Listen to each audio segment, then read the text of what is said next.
Hello, this is Tweak with the fifth episode of the Shazpod. Joining me is Greth, Hello. Joni the Juicy J. Hello. We also have Projectile, team captain for buffshrikes. Yeah, what's up? And once again, HiRezBart. Oh, hi.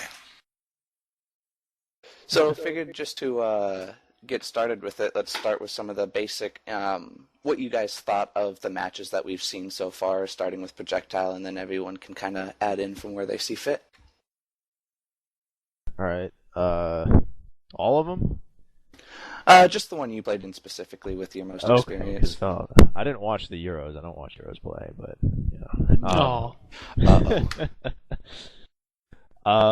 our match, let's see, it was Buffshrikes versus that other team, Tau, which is a bunch of T1 and T2. A lot of them are former comp players.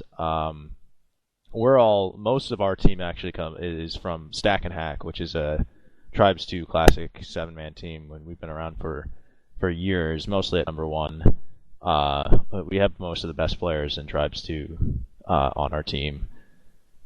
So we sort of made that transition pretty easily. And in addition, we have Mask and Veer, who are not on the T2 team. Veer was on 5150. Mask was... I don't know where Mask comes from, actually, to be honest with you. But yeah, he plays pretty well. Anyways, we played Kata, Dry Dock, and Crossfire, not Bell Omega. And I think the main thing was that we just pretty much adapted a Tribes 2 7-man style offense and defense to an 8-man ascent. And it worked out pretty nicely for us. We won 5-1 on Kata and then 5-0 on the other maps. I don't know how specific do you want me to get in, because I can go on for quite a while on this. Let's go ahead and just start with what do you think about the prevalence of the hit scan classes as well as the Raider, and where do you think the metagame's probably going to change with the change over to projectiles with them?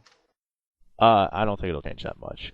The hit scan thing is a little... I mean, I'll say it's a good thing that they got rid of some of the hit scan assault rifle stuff, because that was kind of obnoxious. And I come from TF2 as well. I did briefly, and when I say briefly, I mean like a couple games in comp TF2 as a scout, and that's all hit scan, and there's a lot of skill involved in that. So I recognize that hit scan is not just some like new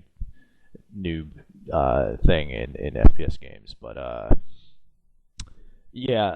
for Tribes it doesn't really work out as much. That being said, in comp it's really not gonna create much of a difference.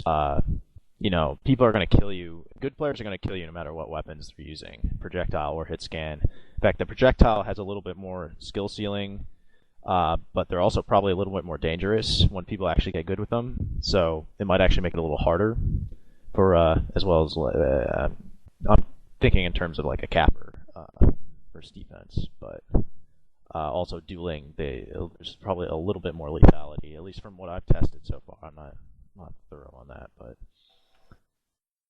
what were the other points? You said hit scan and prevalence of hit scan, and what else?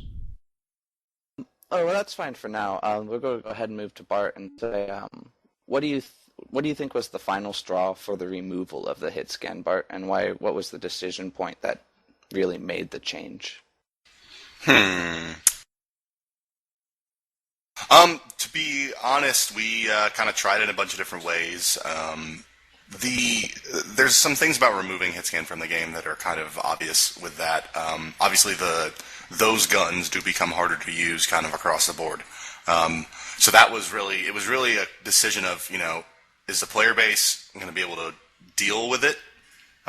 So we wanted to get some data internally on what happened in terms of total accuracy, obviously total hits and total kills and all these kind of different metrics that you would use to balance the weapons out and make sure that it wasn't like a huge hit internally, so then we could push it out, as well as, kind of watching the competitive games and watching games, observing pubs and stuff like this, just kind of seeing how 2 and 3 players could really shut down a public server or even a competitive game. It kind of just was a natural progression given, what the community wanted, what, we were seeing from the game, and kind of what some parties internally were interested in testing out as well. So, I mean, it's kind of a confluence of a bunch of events that ultimately resulted in, that change being made, which I think is a change for the better.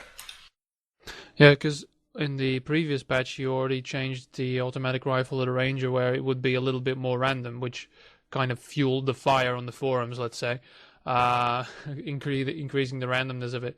But so is it really something that you've been working on a very long time, not just saying, okay, fine, guys, we've had it, just cut out the hit scan? It was somewhere in between that. Like it wasn't as I understand it, it wasn't like crazy to make the switch over in terms of what it took on our end.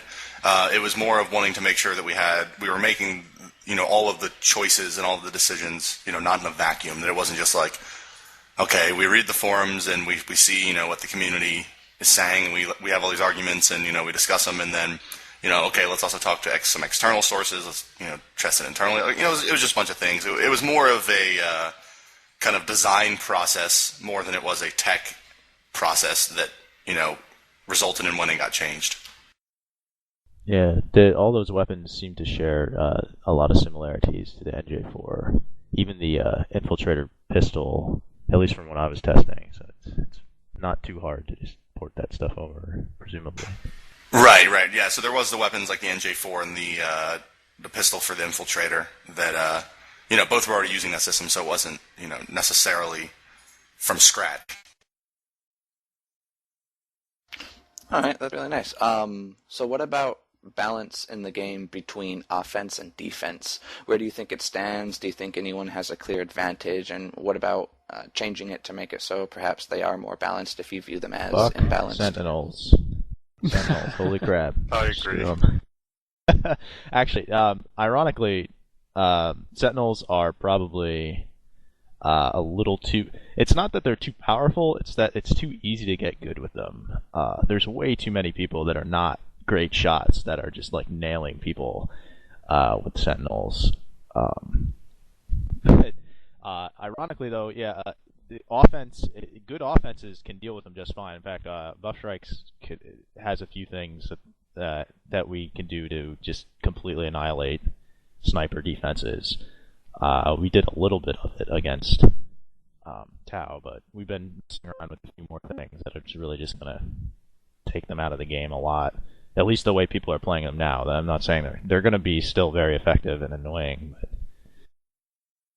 Yeah, I would expect as kind of the general competitive skill and coordination of teams increases, that kind of this sentinel on flag style defense that some teams are running effectively it's kind of going to go away because it's ultimately non-viable, I think.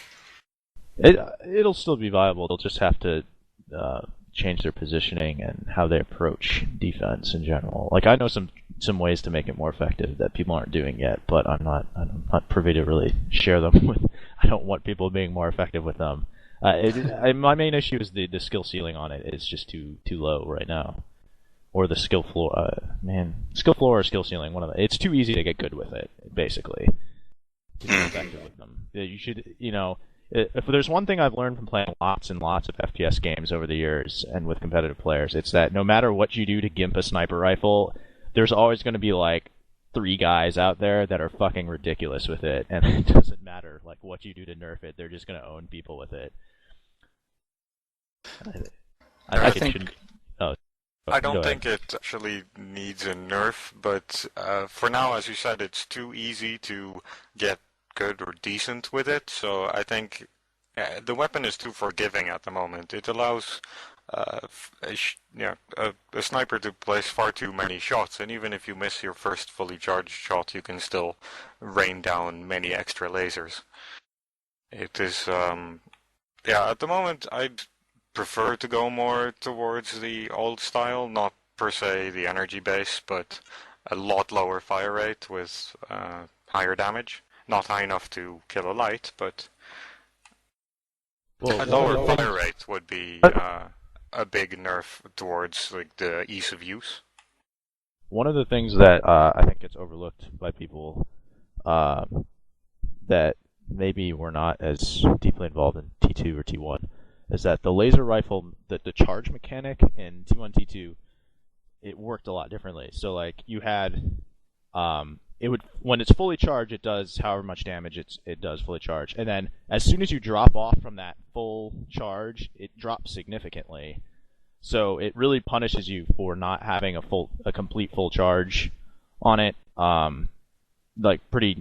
So mostly if your energy's not fully charged in Tribes 2, for example, you're gonna get punished pretty severely for it, and you're only basically taking chip shots at people.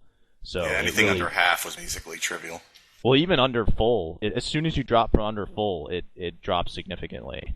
And whereas somebody looked up, I think it was Mabel looked up the charge in TA, and it's a base charge and then a linear, just straight linear equation for the charge. So if you shoot at 90% charge, you're doing 90% of the damage you would have done at full. Whereas in T2, you're doing like 50% of the damage there. Wow, that's a really interesting point. What about besides sniper? How do you think the balance plays out between the two of them, between offense and defense? I mean, like heavy on the flag. I don't know. It's hard to say right now. I think definitely for the future, offense, you definitely want to cater it a little bit towards the offensive side of things, because there's nothing more boring than watching like standoff style. Watching T2 base. There's a famous Z Protoss actually on our team played in Kaizen versus A51 in T2 base, and that had like 5 overtimes. It went to like 2 in the morning, and like they had to, and it was like 0-0, and nobody could do anything on offense. Of course, and that's the sort of thing you'd want to avoid. But right now it seems actually okay. I think people think the defense is a little more powerful, but we keep seeing everybody get 5 caps pretty much, except for maybe one map in there so far. That was us.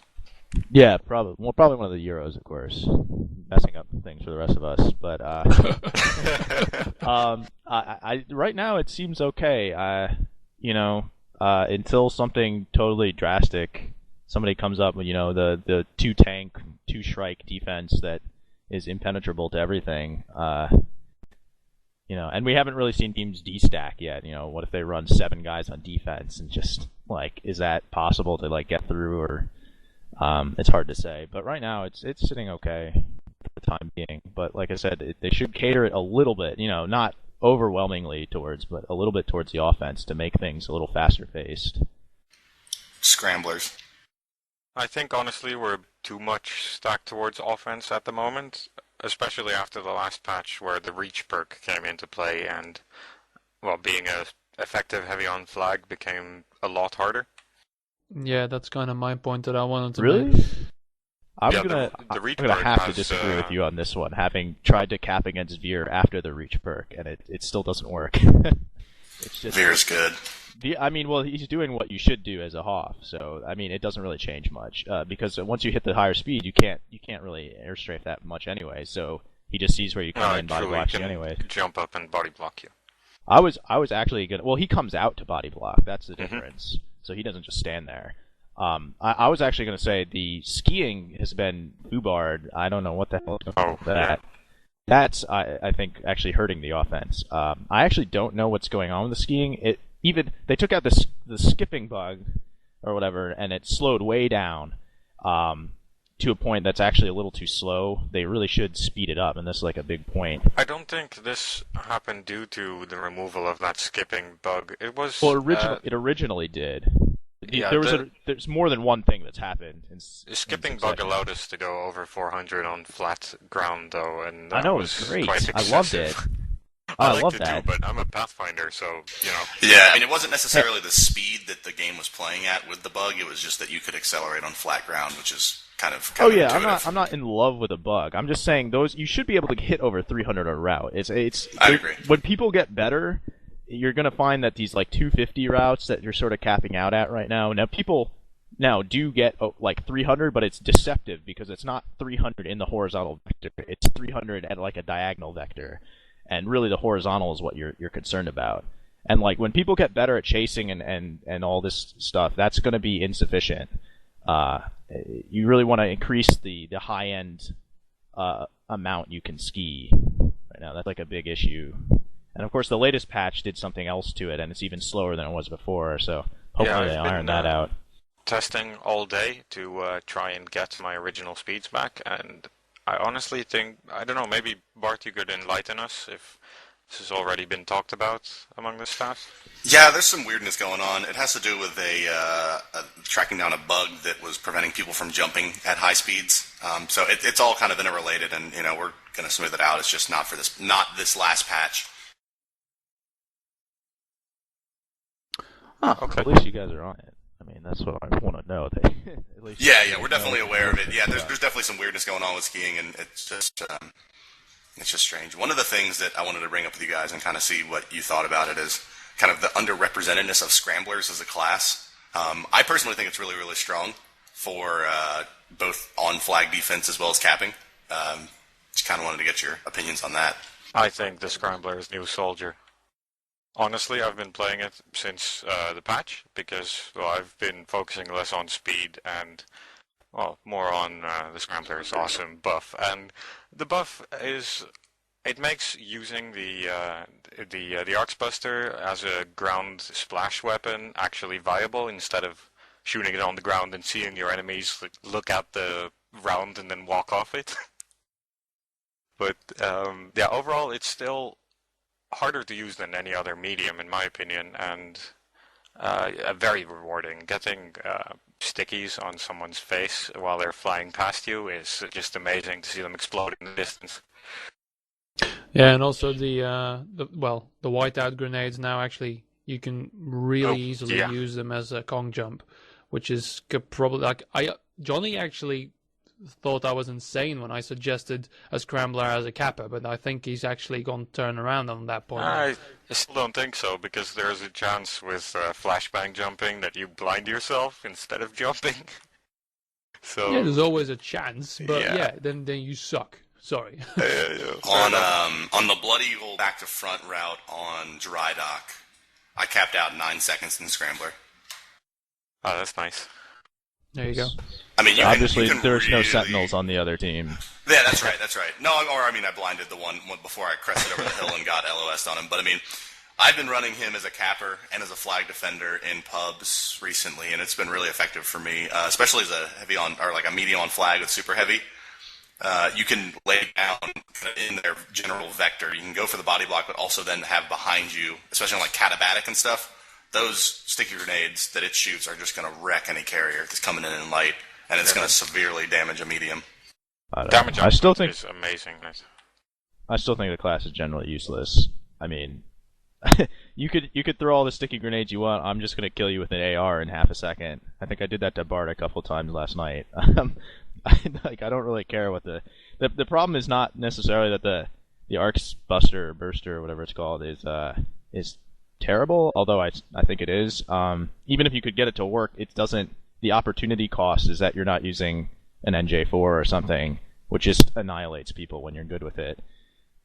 Like if I'm going to play Flag D, I'm going to be on Raider, and I'm just going to, as a capper comes in, I'm going to kill him in half a second as he comes in. I don't need to worry about shooting the flag or something.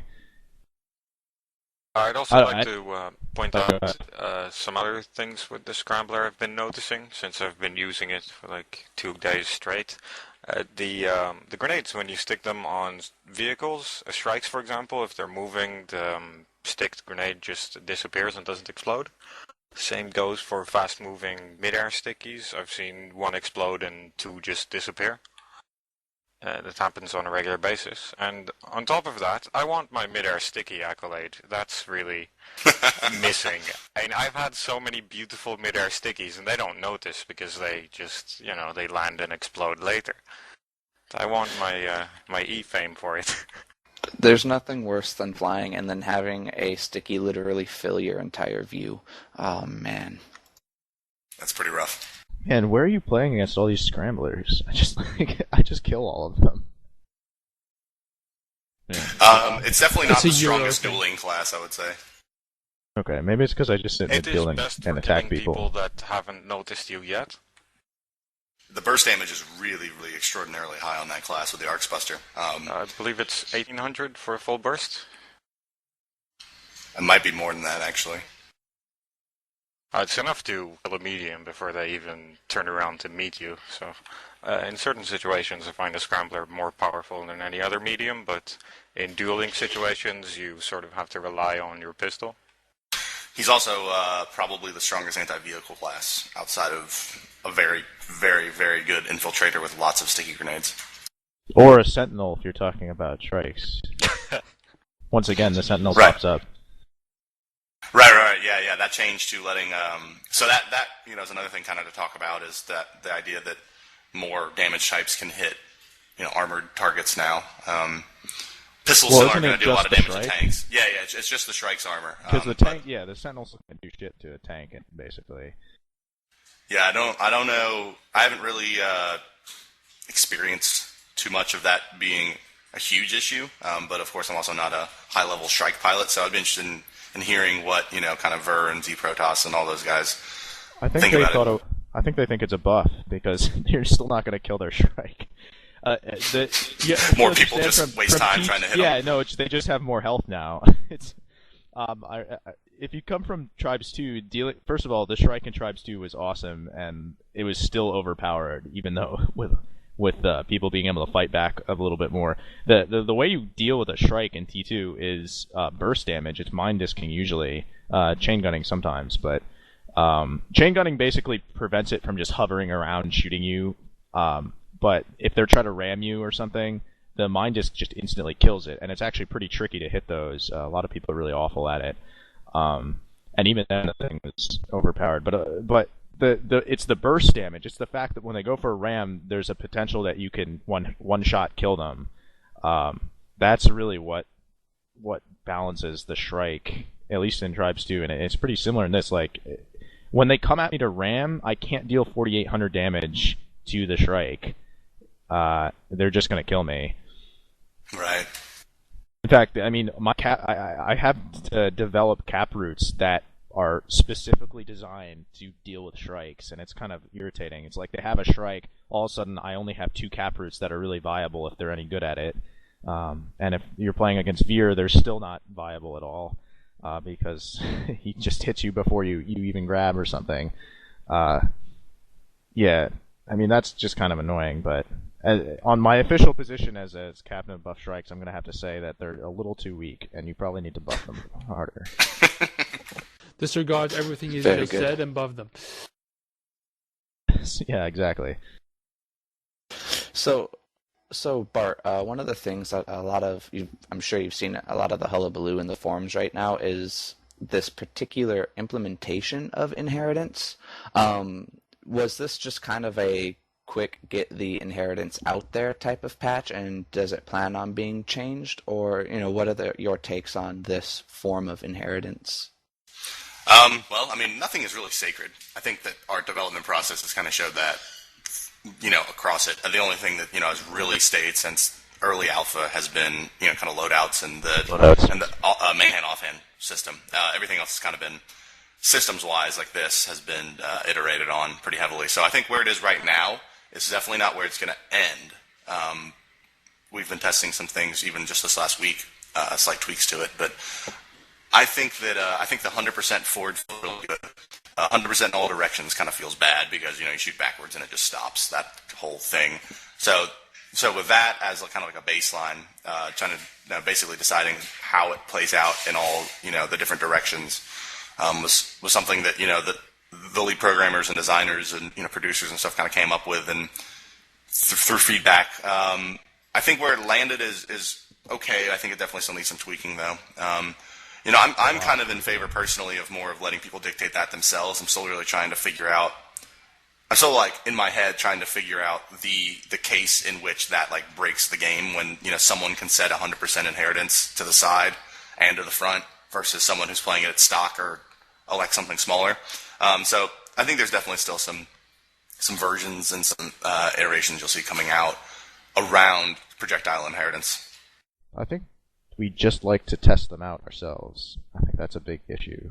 We just want to. The community just wants to okay, give us 50%, give us 75%, give us 100%, and we'll just go at a week. Just go for it at a week.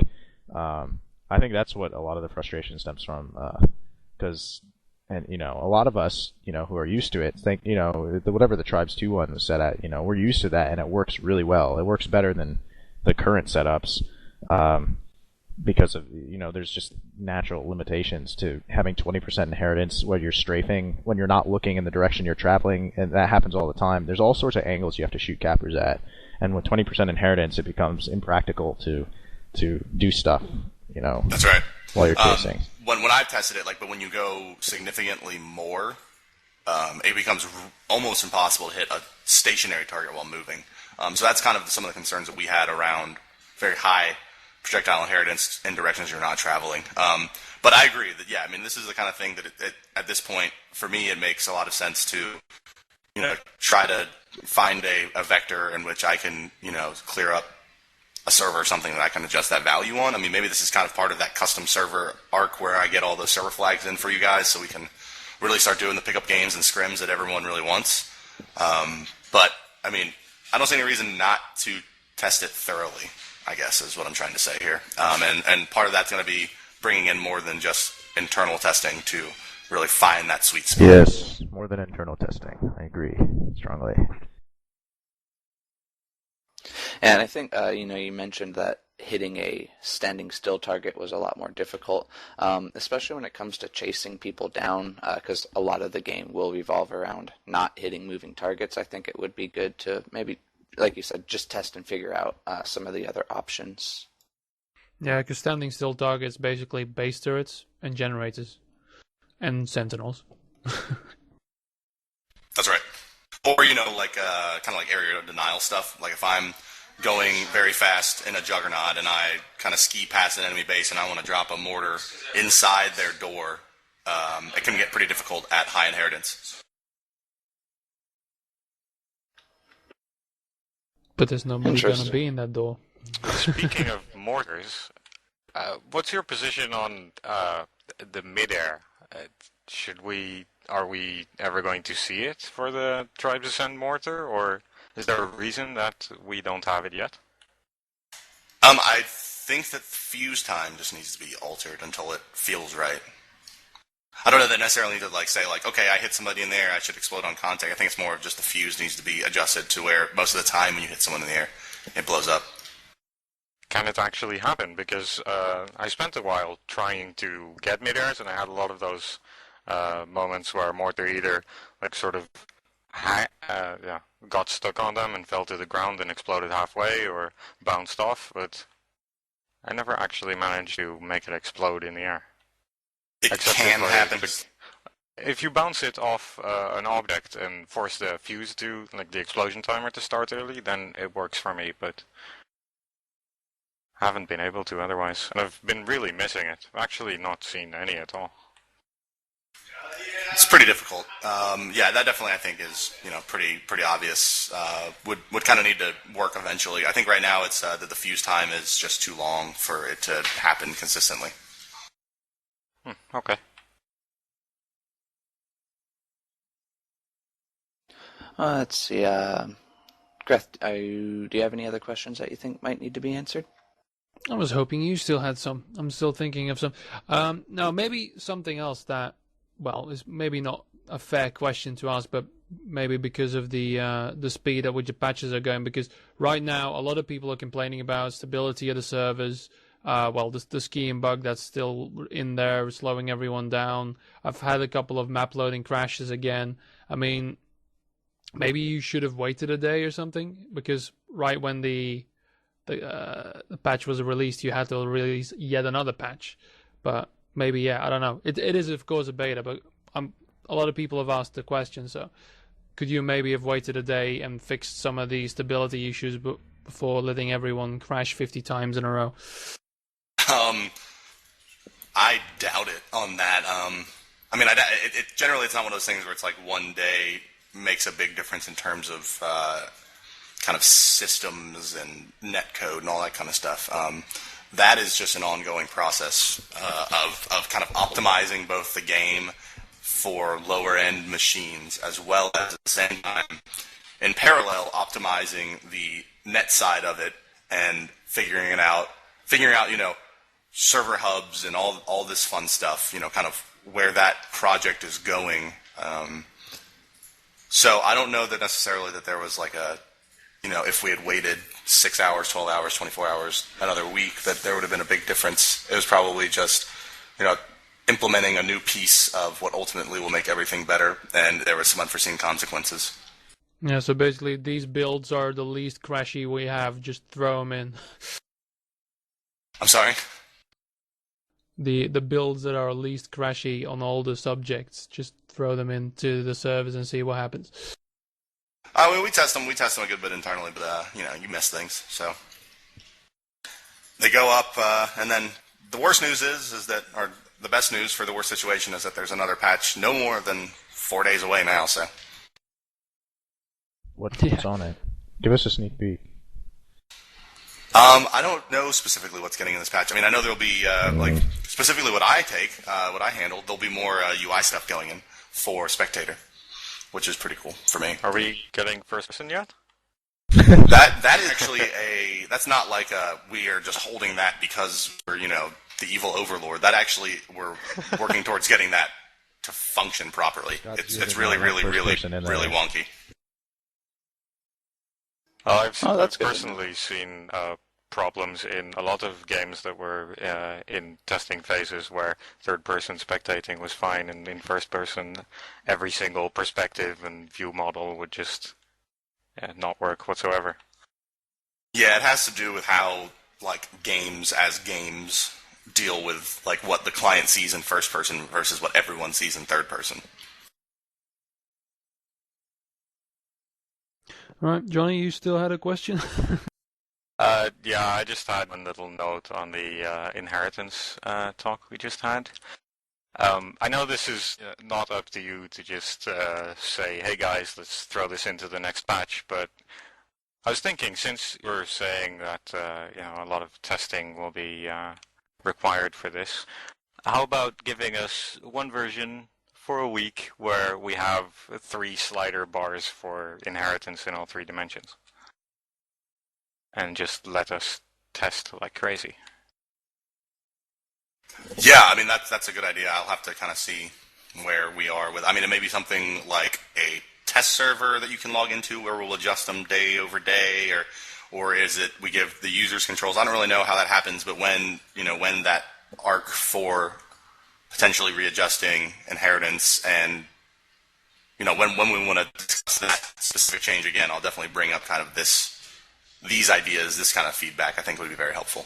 Excellent. Very nice. Did anybody else have anything to say? Projectile, Oh yeah, you just lit up. Can I rant on some of the major changes that need focus on, as from a competitive standpoint, anyways, and from a depth of gameplay standpoint? Yeah, go ahead and go off for a little bit, and we'll see what we can add in. I have a big 3 of as far as gameplay issues are concerned are, of course, the inheritance, which we've discussed, I guess. The other ones are increasing skiing speed, which I've also touched on before. And the third one that doesn't seem to get a lot of attention either here or on the forums too much anymore, although it's been brought up a few times, is increasing disc jump and all explosive jump power, especially from standstill. And this is like a huge, huge deal for depth of play at a competitive level, as well as, just balance in general. Because right now, one of the issues that a lot of people are not really aware of is that the flag standee is pretty much unable to chase, which is kind of a silly thing in this game, because they cannot gain enough speed. In order to chase, you have to be positioned in the perimeter on top of hills where you can pick up speed because the disc jumps are so anemic that you can't ever catch up to a decent route that way. And it also, back when the console was working, I used to mess around with some of those variables with the I forget exactly what the command was, but you could mess with the disc jump power essentially, and I switched it up to 200,000, and it actually felt like almost a little bit like Tribes 2 disc jumping, it was phenomenal, and I could gain like 100 kph on a disc jump, and it was awesome. And it just felt better in general than the 40 kph, if you're lucky, disc jumps that you have to do 3 of them on your route to gain speed, and it's kind of awkward. So, Bart, what do you have to say about balancing that? Do you think that's something that might get implemented, or how do you think that would affect the balance for some of the? I know you're trying to bring in newer players into the game series, so you're lowering some of the skill caps. What do you think that would do to affect it? Couple things. I think one that's a big reason why defense is a little bit underpowered versus very strong coordinated offenses right now is that chasing can be difficult because of standstill to chase speed. That's kind of obvious, right? I mean that's just hard to do. If you've tried to do it, you got to be basically in Pathfinder and Impact Nitron yourself several times to get up to a speed that's you can really overtake a good solid cap. The new players and disc jump impulse, I think certainly it would be what I kind of feel the new player issues may be is not so much like I don't think a new player is going to get into the game and disc jump and be like, oh, I'm so glad this made me go really fast. I think the problem with new players would find is that like, okay, I can go like 150 pretty consistently, but I see guys going twice as fast as me. How do I do that? And that can be daunting, perhaps. But again, I don't think that's necessarily a factor of the disc jumping because that happens now.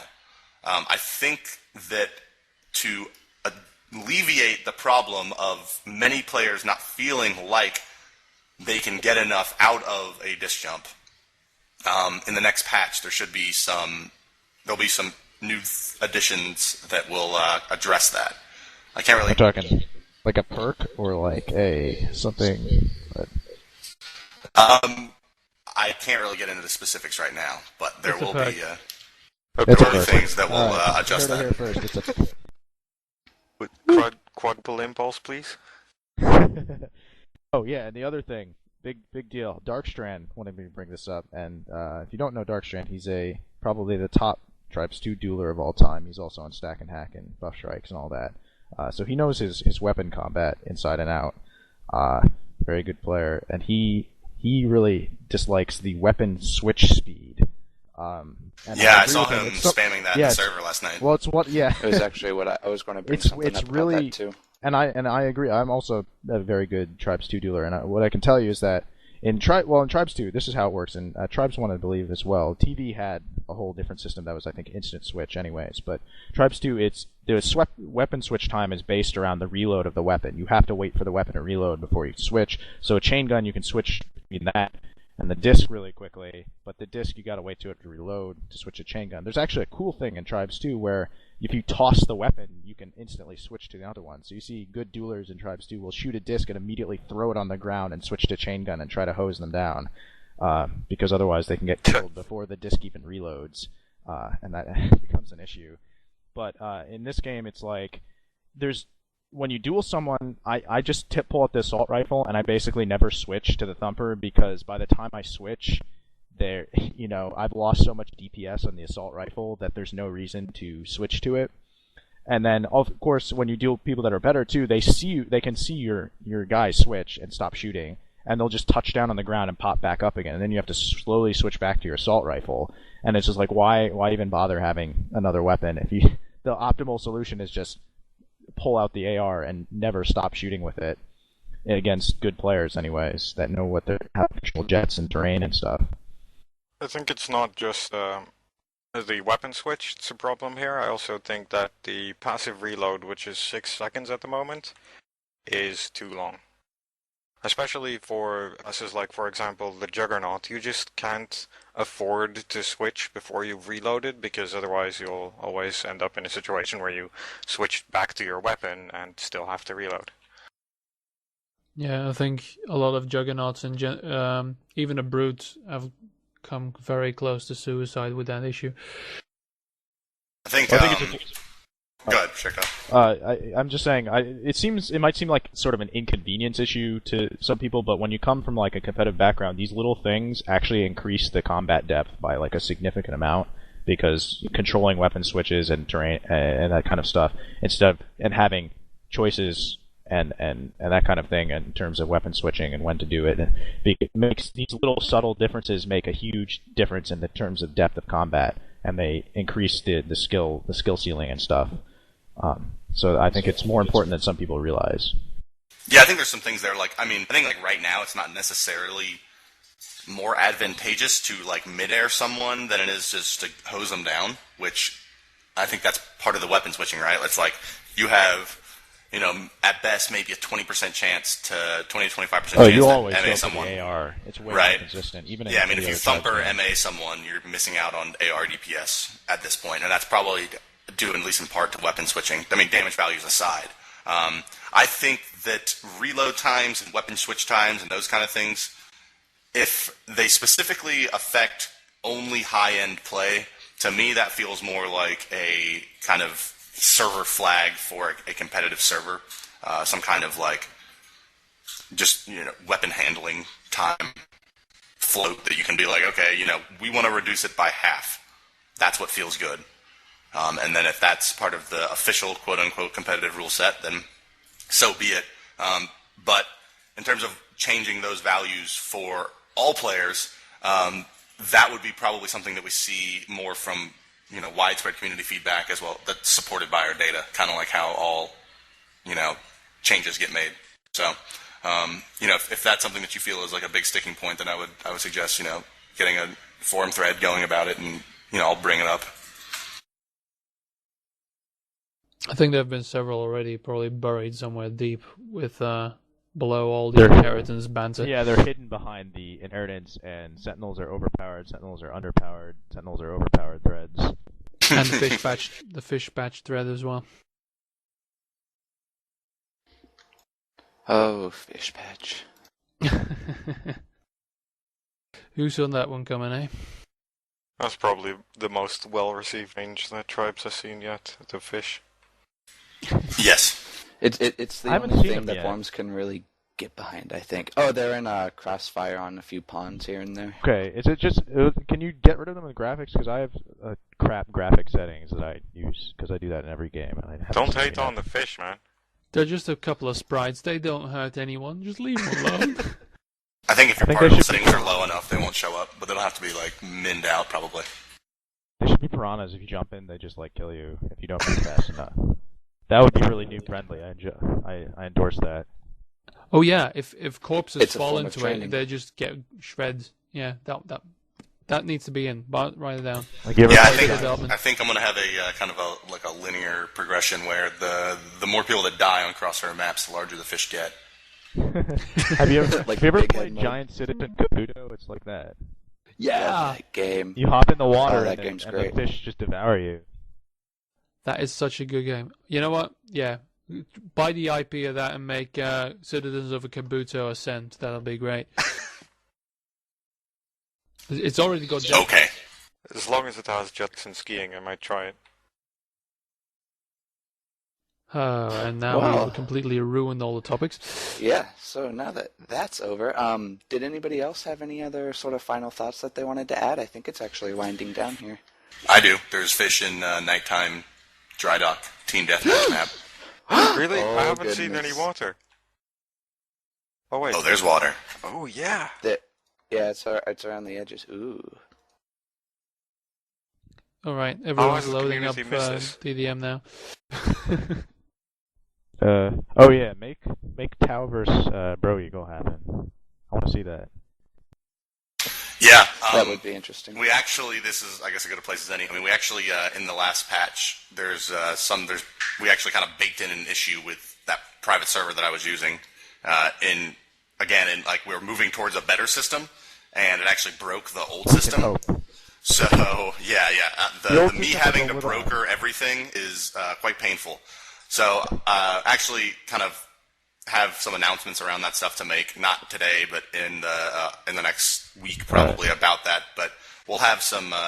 So there'll be a better system. I'm inclined to move to a bring your own gear format over this kind of giving you no, everything. I only have 2 classes on my account. I'm screwed.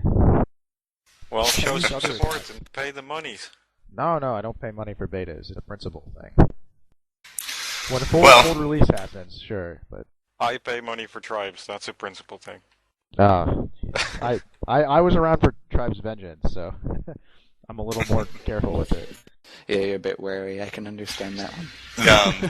Anyway, what I was saying was that, like, basically, everybody wants to have their own name, and it's just easier if you let people have their own name, their own accounts, and we just put them on. We basically whitelist them for a server, but in the near future, Scrim 1. That's cool.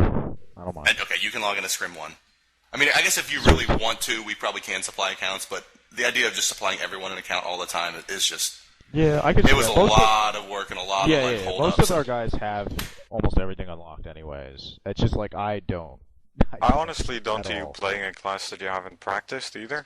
So, yeah, the accounts are very nice. They were very nice to get started, but for an actual competitive match, I'm not going to use something I haven't practiced. Yeah, I mean, moving towards more like of a pickup group style for the next couple weeks. Not necessarily these like kind of like brokered scrims.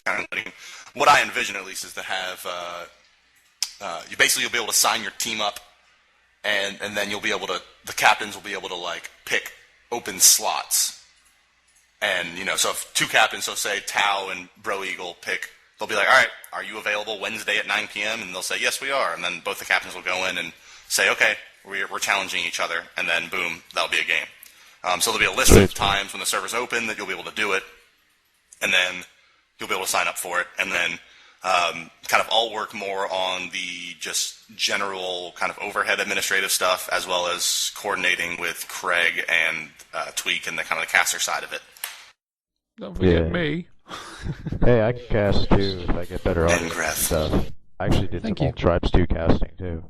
Yeah, because I think we'll probably get some complaints about your microphone because you sound like you're from 1995. I think I bought it for $15 at Best Buy. And then you trod over it a couple of times? Yeah, oh yeah, no, definitely. I think I've thrown it on the ground a couple times here and there. It just falls off somewhere. So we are aware of it, but yeah, what are you going to do, right? I mean, who was Scrim C, by the way, in one of the US matches? Because that Brood suit felt a bit stale. There was a weird smell in it. Scrim C? With the first one, it was Jenner. It was one of the Jenner hater people, wasn't it? Yeah. I don't know. I don't know any of those people really. Feels weird using someone else's account. Oh yeah, and there's one other big thing that I'm not like a programmer or anything that messes too much with it, but the people are quite angry about the console, and I know Bart is aware of this, but I just forward it along for the people that aren't aware that they really gimped the over 500 possible commands in the console to 5 that include say and vote kick. And that's been a little upsetting for people that are used to PC game customization. There's kind of two camps there. The one camp is like hey, there's some things that I was using that console for that were, like ability to change my sensitivity while entering and exiting vehicles and this kind of stuff. And then there's the people that are just like, we need all of it all the time for everything. Camp 1 is going to be much happier, I think, than Camp 2 ultimately. You were kind of there, Proj, for it and everything. I mean, I am right now trying to get some like good feedback on like specifically what commands people need in the short term to augment their gameplay experience exactly how they want it, and that's proven to be a little slow. So we're kind of working through that, and then so maybe if it gets together really quick, we can get this stuff in for the next patch or not. But I need to know like what realistically people need out of the console to communicate that to my side and start whitelisting commands back in. Well, I mean, I think you understand, of course, that the real reason people are upset is because there seems to be no reason to remove it to begin with, and that they removed like everything at once, and it just feels like a slap in the face to the community that's very used to customization, and they already don't have scripting and stuff. It's just like why we're being treated like children, I think, is the sort of underlying frustration with the whole thing. And I think you're aware of that. Obviously, you have a job and whatnot, but just letting the people know about that. I definitely am aware of the kind of backlash for what happened, and I what I can do at this point is kind of communicate one of the reasons that I want to kind of start solidifying what commands it is that people want put back in is to kind of maybe show that there is like logical reasons for many of the commands to be there for people to access. I wasn't there for the decision to lock it down. That was something that was new to me when I found out about it as well. So we can talk about it, and we'll get forum feedback and everything on it. I mean, it's just like everything else in the game. It requires feedback and decisions to be made around it. And where it is right now in the iteration is that everything is locked down, but that's more of a foundation to start building it back on, in my opinion. Well, I guess a lot That's of a the fair enough one to commands, hold. a lot of the commands had names that didn't really make sense or were too long or complicated, and the few that are in now are simple and short. So I'm guessing that was part of the decision. Right, moving more to a slash command than a direct console access command style allows you to do things like that, like alias certain commands so that you can perform them better.